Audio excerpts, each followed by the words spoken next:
It's Tuesday, November 4th, 2025. Welcome to Make It Make Sense. I'm Granthermes. Today on the show, Donald Trump sits down for his first 60 Minutes interview in 5 years after backing out of doing one in the 2024 campaign and then suing 60 Minutes over Kamala Harris's interview with them. And this time around, it was a doozy, and there's a lot of ground to cover, from Trump admitting he pardoned a crypto criminal who laundered money for terrorists because Eric and Don Jr. are, quote, into crypto, to implying that we should be grateful that he hasn't sent Marines into every U.S. city, to what his plans are to help end the government shutdown and expand healthcare coverage, which, spoiler, there aren't any. So I'm going to break some of these big moments down here, do a little fact-checking, and, as always, try to put some of this in context. But first, make sure you're following or subscribe to the show wherever you listen or watch it. Leave a comment or a review below. Sign up for the Make It Make Sense Substack, where free subscribers get access to the chat, the too long tuned out newsletter of all the MIMS things you might have missed in a week, and a little of what's keeping me sane right now in all this. Paid subscribers, you get weekly access to the original reporting and analysis I'm doing, and exclusive subscriber chat, and even more bonus content. But to get that, it is just $5 a month, and it really helps support the show. And as always, you can share the show on social media. It's MIMS Newspod. That's MIMS Newspod on every platform. I am at Granthermes on Twitter and Bluesky, and at Granthermes TV on everything else. All right, let's get on with the show. You know, with the holidays around the corner, we're all going to parties, whether it's with your family, maybe it's a Friendsgiving, or the office holiday party where you're never really sure what to bring. Well, cookies will always do the trick. And with Molly B's Gourmet cookies, you can bring bold, artistic craft cookies to your next party or even just to your own pantry. Each cookie is made in small batches to ensure a melt-in-your-mouth texture, exceptional quality, and unforgettable flavors. The Straight Fire, the one I like, marshmallows, chocolate, cinnamon cereal, and just a little bit of cinnamon whiskey. The Be Cordial is a delicious blend of chocolate and cherry. Or the Naughty Cookie, just in time for the holidays. It's a rich, warm chocolate, a subtle hint of spice, topped with fluffy mini marshmallows. It is the perfect balance of naughty and nice for this season. So whether gifting or just indulging on your own, Molly B's cookies elevate any moment, bringing gourmet delight to your pantry with no cookie shop required. And now you can enjoy an exclusive discount with my promo code MIMS25 at Molly B's to get 10% off your next order. Now, Make It Make Sense does get a commission off that sale, but you get to support the show and you can wow all your guests at your next party. Molly B's Gourmet Cookies, bold, unforgettable flavors. They're the ultimate treat for any occasion. On Sunday, the president sat down with CBS News' Norah O'Donnell for his 60 Minutes interview, the first one in 5 years. Now, even though fewer and fewer people are watching broadcast news and even news magazines like 60 Minutes, it's still the premier interview show in the country, and Norah O'Donnell is no slouch. And maybe more importantly, it's a long-form interview that's not on a pro-Trump network like Fox or Newsmax. Now, the full interview is about an hour and 15 minutes or so, and 60 Minutes had to cut that down to about 27 minutes to fit into an hour. Now, that matters because Trump sued CBS and 60 Minutes last year for editing Kamala Harris's sit-down interview, which Trump called election interference. CBS capitulated, settled with Trump for $16 million, partly because parent company Paramount needed the Trump administration's approval for a massive media merger with the company Skydance. Now, the vast majority of legal experts and constitutional scholars at the time said that lawsuit there from Trump would have failed in court had CBS not settled because editorial discretion, which is the ability to edit news coverage, is covered under the First Amendment. Also, what 60 Minutes did to the Harris interview is what every newsroom across the country does to interviews every single day. I'm going to do it today in this podcast. It's taking a longer answer from someone to then edit it down for time to be the most important and salient parts of it to try to make that make some sense for you guys. Now, when it comes to Trump's interview this past weekend, the White House had a weird response. It posted on social media a pair of posts, both promoting the interview, but also trying to suggest that CBS somehow deceptively edited Trump by cutting the interview down to an arable length. It was weird. But let's get into the interview itself and start with the government shutdown, which Trump was asked about what he was doing to help end it, because after all, he calls himself a deal maker, and Republicans in Congress are taking their marching orders from him.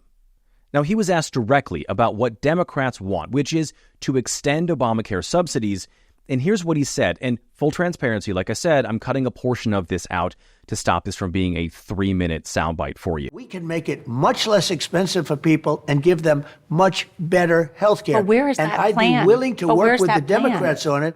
The problem is they want to give money to prisoners, to drug dealers, to all these millions of people that were allowed to come in with an open border from Biden.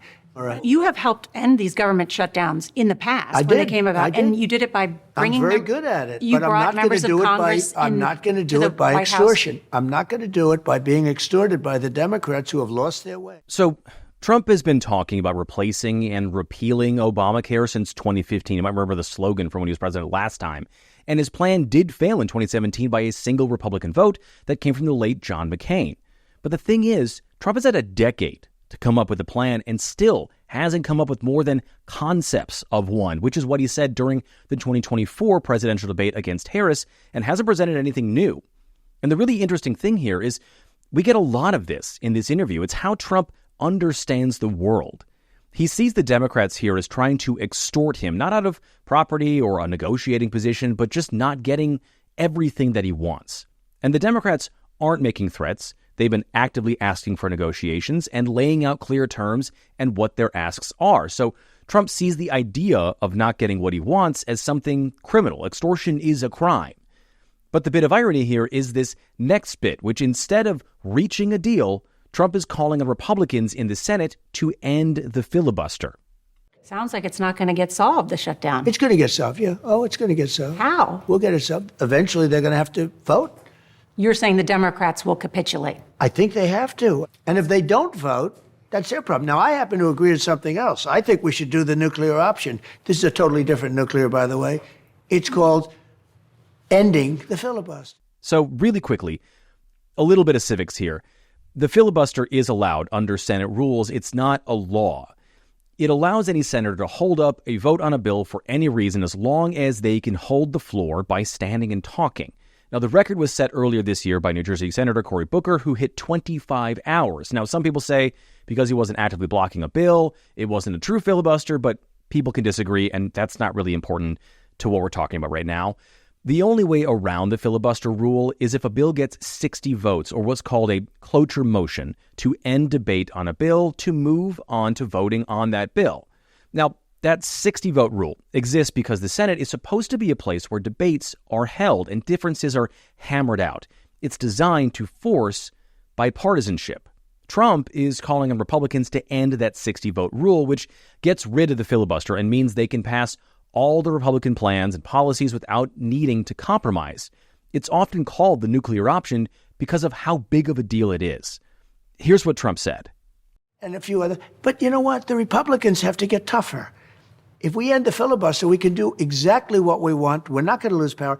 The theory is, then we'll do it. But then when they get into power someday, they'll do it. That's true. But you know what? So you think we're here right now. No, I like John Thune. I think he's terrific. But I disagree with him on this point.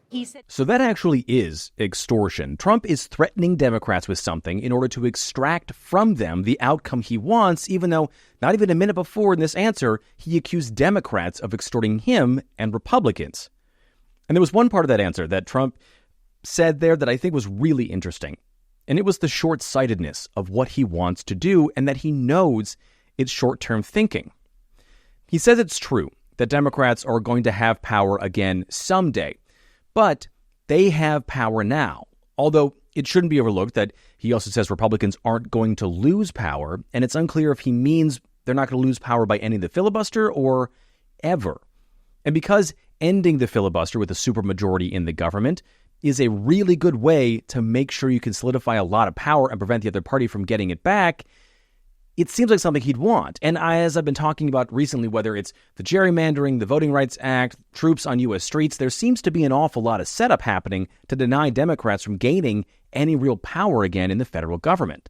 Now, when it comes to the government shutdown, Senate Majority Leader John Thune is really bridling at this idea of ending the filibuster, as you just heard him talk about, and it looks like a deal to end the shutdown might be starting to come together. Axios reported this week that talks are now happening mostly because the next funding deadline was supposed to be November 21st when we do all this over again. And it looks like the shutdown might last at least that long if nothing happens, which would make it incredibly painful for tens of millions of Americans just in time for the holidays. Now, tomorrow, the shutdown will become the longest in U.S. history. When it comes to ending it, the framework for the deal is still missing the two biggest issues, the Obamacare tax credits and what the next funding deal would look like. But Thune said it looks like they're close to an off-ramp, and Democratic Senator from Delaware, Chris Coons, who's in these talks, said the GOP position of we won't negotiate with you at all is one that they've clearly moved away from. So does that mean a deal is close? I don't know. Given that Trump is an all-or-nothing, never-negotiate kind of guy, it could be that both sides are trying to keep this on the DL to avoid pissing off the president. Now, that does, though, bring us to the economy. Here's how Trump answered the questions about grocery prices and inflation, his two key economic promises. Really well. Can I ask you, Mr. President, on that point, though, when the stock market is doing well, that doesn't affect everybody. Not everybody's invested in the stock market. It does. But there have been grocery prices are 401ks. People have 401ks. Their 401ks are double what they were a year ago. But for people that don't have 401ks or are not invested in the stock market, but they've seen their grocery prices go up. Inflation? No, you're wrong. They went up under Biden. Right now, they're going down. Other than beef, which we're working on, which we can solve very quickly. So first of all, why doesn't he solve that really quickly? If they can, why not just fix it and not make us pay higher prices for beef? But also, a lot of that is just wildly untrue. First, grocery prices are at 30-year highs. Prices on every tracked grocery item except for eggs have risen since Trump has taken office, according to his own Bureau of Labor Statistics. And while inflation did hit a peak in 2022 under Biden, it was falling through the last 2 years of his presidency, which slowed down when Trump came into office. And then since about April, inflation's been creeping back up to the same levels that he campaigned against in 2024. I think his answer, too, is also a look at what he thinks the economy is and how to gauge how good it is, which is the stock market. And now there are a couple things here. The stock market is not the economy. It used to be at one point in the mid-1900s, but it's just not anymore. Case in point, Bloomberg News put out a story last month that had an image of the circular bubble of AI companies that dominate the stock market right now. Essentially, it's 5 to 7 companies like NVIDIA, Microsoft, or OpenAI that are underpinning the entire economy, as pretty much every sector of every industry is trying to figure out a way to invest in AI. But the problem is those companies are just sending each other money and aren't generating value on their own. But the AI bubble is a different topic for a different episode. The important thing to know when it comes to what Trump is talking about here is that kind of circular system makes the stock market look healthier than it actually might be. And the other thing in Trump's answer there is that he's using the exact same line that Biden and Harris were trying to use after the pandemic, that the economy was recovering or good, even though people were paying more for pretty much everything. But I want to move on to the last couple of things you need to know from this, and they're likely the ones you've already seen clips of because they're the most explosive moments in this interview. First, Trump was asked directly about why he pardoned the founder of the crypto company Binance, a guy named Changpeng Zhao, or CZ. CZ pled guilty to essentially being a money laundering operation that included laundering money for terror groups like Hamas. Binance, his company, then helped the Trump family set up its World Liberty cryptocurrency that's allowed the Trumps to use the office of the presidency to make billions of dollars since Trump took office. Here's what the president said when he was asked about why CZ was pardoned. Liberty Financial. He pled guilty in 2023 to violating anti-money laundering laws. Right. The government at the time said that CZ had caused significant harm to U.S. national security, essentially by allowing terrorist groups like Hamas to move millions of dollars around. Why did you pardon him? Okay, are you ready? I don't know who he is. I know he got a 4-month sentence or something like that, and I heard it was a Biden witch hunt. In 2025, his crypto exchange Binance helped facilitate a $2 billion purchase of World Liberty Financial's stablecoin. And then you pardoned CZ. How do you address the appearance of pay for play? Well, here's the thing. I know nothing about it because I'm too busy doing the other. But he got a pardon. But he got a pardon. No, I can only tell you this. My sons are into it. I'm glad they are because it's probably a great industry, crypto. I think it's good. You know, they're running a business. They're not in government. So that, in any other time, would be a massive, possibly presidency-ending scandal. Not to mention, why did he say it like that? Like it was a brag to Norah O'Donnell or something, or that she was trying to get him to rat on his cellmate. It was weird. But Trump also throws his own kids under the bus here, which is, again, very weird. And it also is a lie that Trump doesn't know anything about it. He hosted a massive dinner for crypto investors earlier this year for his family's crypto coin. He signed the Genius Act, which created the first of its kind regulations on the industry. He signed several executive orders surrounding crypto, including ordering the U.S. to look into having a strategic crypto reserve, which would essentially be an untraceable slush fund for him. And he's ordered the nation's finance regulators to stand down from what he called excessive government interference of the crypto industry, which effectively tied the hands of the people who are supposed to make sure that these companies aren't taking advantage of the American people or breaking the law. But most importantly here, Trump admitted that he was influenced by his sons to pardon a man, again, who was accused of laundering money for the terror group responsible for the October 7th attack in Israel, and who pled guilty to $4 billion in violations, and he admitted he didn't look into them. That on its own would be shocking enough, but it comes with a little bit of extra punch, given that since Trump took office, he's been saying pardons that Joe Biden gave to some 2,600 mostly nonviolent offenders, close allies, and family as he was leaving office shouldn't count, literally saying back in March that those pardons were void, vacant, and of no further force because Trump says in part Biden did not know anything about them. Word for word, the same thing he just said about what he knew about CZ. And I know, asking for a sort of logical consistency from Trump when he talks about himself compared to how he talks about his opponents is a dead end. But man, the brazenness of this kind of answer should still knock you backward for a second. And the last thing that I want to talk about is when Trump was asked about his immigration policies, the tactics of ICE, and whether he's still thinking about sending the military into American cities. And I've put these answers together for time's sake, but you're going to hear the question first. Have some of these raids gone too far? No, I think they haven't gone far enough because we've been held back by the judges, by the liberal judges that were put in by Biden and by Obama. You're okay with those tactics? Yeah, because you have to get the people out, you know. He doesn't think they're going far enough. Pastors are being shot in the head with non-lethal rounds. Children are being zip-tied, forced from their homes naked, and put into the backs of vans. ICE agents are ramming the cars of suspected undocumented immigrants like they did to a woman over the weekend on her way to work who turned out to be a U.S. citizen.